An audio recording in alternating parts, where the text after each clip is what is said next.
Joey Badass has always been one of the most respected rappers of his generation. Since he first broke onto the scene with 1999, he's been celebrated as a lyricist, a true student of hip-hop, and one of the leaders of the New York underground revival.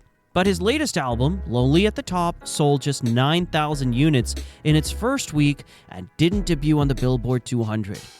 The first time in his career that's ever happened. For some people, that might look like the end of an era, a sign that Joey has fallen off. But the truth is more complicated. Numbers can dip, circumstances can hurt promotion, but good music is still good music, and if history tells us anything, Joey Badass is more than capable of bouncing back. Back in 2012, Joey Badass released 1999, a mixtape that instantly shook the hip-hop world. At just 17 years old, he was rapping over classic boom-bap beats with a maturity and lyrical depth that felt like a throwback to the golden age of New York rap. The tape positioned him as a prodigy, and with the pro-era collective behind him, Joey looked like the face of a new era of East Coast hip-hop. This wasn't just another internet rapper chasing clicks. Joey had bars, vision, and a movement. In 2015, he dropped his debut studio album, Before the Money. It was more than just a debut. It was a statement. The album landed at number 5 on the Billboard 200, selling 54,000 units in its first week. For a young independent rapper coming out of Brooklyn, those numbers were massive. It proved that Joey could take his underground buzz and translate it into mainstream success without compromising who he was. In an industry that often forces young artists to chase trends, Joey doubled down on lyricism and authenticity, and it worked. 2 years later, in 2017, he returned with All American Badass. This album was politically charged, filled with commentary on America's social and racial issues. It debuted at number 5 again, with 47,000 first-week sales. It wasn't just the numbers that stood out, it was the impact. Songs like Devastated went platinum and showed that Joey could make catchy, commercially viable records without abandoning substance. He had managed to find a balance between artistry and accessibility. But Joey's influence wasn't confined to music. Around this time, he expanded into acting. His role as Leon in the critically acclaimed show Mr. Robot from 2016 to 2019 proved that he had some serious range as a performer. He wasn't just dabbling in Hollywood. He was holding his own in a major drama alongside Rami Malek. He later appeared in Wu-Tang, an American saga, and has played a recurring role in Power Book 3, Raising Kanan, which only expanded his reach to new audiences. By diversifying into acting, Joey solidified himself as more than a rapper. He became an entertainer in the truest sense. In 2022, Joey released 2000, a sequel to his classic 1999 mixtape. Fans were hyped, but the rollout was rocky. The album was delayed multiple times before finally dropping in July. Still, it moved about 22,000 units in its first week and debuted at number 25 on the Billboard 200. Respectable numbers, but clearly a decline compared to his earlier projects. Even so, the album was received positively. Tracks like Head High and Zip Codes reminded fans that Joey could still deliver sharp, thoughtful music. Fast forward to August 29, 2025, Joey's latest album, Lonely at the Top, hit streaming platforms through Columbia and Pro Era. The first week numbers? Just 9,000 units. Not only was that the lowest of his career, but for the first time, a Joey Badass album didn't appear on the Billboard 200 at all. On paper, it looks like a steep drop-off. If you lay the numbers out side by side, 54,000 for Before the Money, 47,000 for All American Badass, 22,000 for 2000, and now 9,000 for Lonely at the Top. The trajectory is clear. The numbers have declined with each release, but what do those numbers really mean?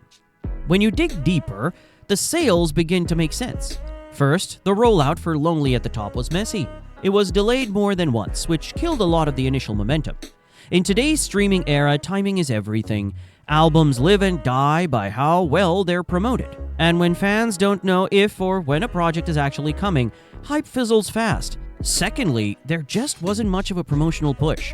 No big singles dominating radio, no headline-grabbing features to carry attention. Without that infrastructure, even a respected artist like Joey is going to struggle with first-week sales. And third, Joey's mid-year feud that briefly had his name trending fizzled out by the time the album finally arrived. Whatever attention that moment created was long gone. The pieces simply weren't there for a charting release. There's also the reality that the industry itself has changed. First week album sales aren't the same metric of success they once were. Fewer people buy albums outright. Most consume music through streaming playlists, singles, and social media snippets. If you don't have a major promotional engine behind you or a viral moment working in your favor, those first week numbers are going to look modest. But here's the important part. Sales do not equal quality. Good music is good music, whether 9,000 people or 90,000 people buy it in week 1. And I want to make this clear, I'm not saying this as an outsider. I'm a huge Joey Badass fan myself. I've seen him live 3 or 4 times, and every single show proved why people respect him. The energy, the stage presence, the lyricism, Joey still delivers. That's why I don't look at Lonely at the Top as a failure. I look at it as a reflection of circumstances and not talent. The album itself has been received positively by critics and fans alike. With features from Westside Gunn, Ty Dolla $ign, Rhapsody, Rome Street, CJ Fly, and A$AP Ferg, the project still shows Joey's ability to put together high-quality collaboration and deliver thoughtful, well-crafted songs. Beyond music, Joey's career is still thriving. His acting roles continue to open doors that few rappers his age have managed to unlock. Mr. Robot gave him critical recognition.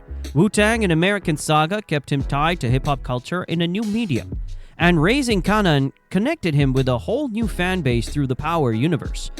Acting provides him with not only visibility but also financial stability that doesn't depend on chart performance. His catalog continues to stream well, and projects like 1999 are considered classics that will keep him relevant for years to come. And let's not ignore the fact that there is still an audience for real hip-hop. Clips just proved that with their comeback. Even after a decade away, they dropped a project that was celebrated for its lyricism and authenticity. Not every fan is chasing viral moments. There's still demand for rappers who stay true to the craft. Joey Badass fits that mold perfectly. So what's Joey's blueprint moving forward? He has to keep doing what he's always done best. Make authentic, high-quality music and build his career across multiple lanes. First week sales might never look like they did in 2015 or 2017, but that doesn't mean his career is over.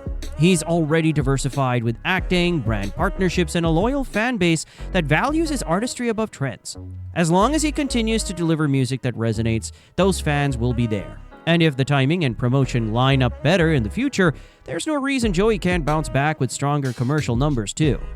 Joey Badass's Lonely at the Top may have sold under 9,000 units in its first week, but that doesn't mean Joey is finished. It means the rollout wasn't there. The hype has cooled, and the industry has shifted. But the music? The music is still good. And good music lasts longer than first week numbers. The real measure of Joey's career isn't 1 week of sales, it's the catalog he's built, the respect he commands, and the versatility he's shown by thriving in music, film, and television. So the real question is this: should first week sales even matter anymore, or are they an outdated way of measuring success in an era where artistry, longevity, and impact mean so much more?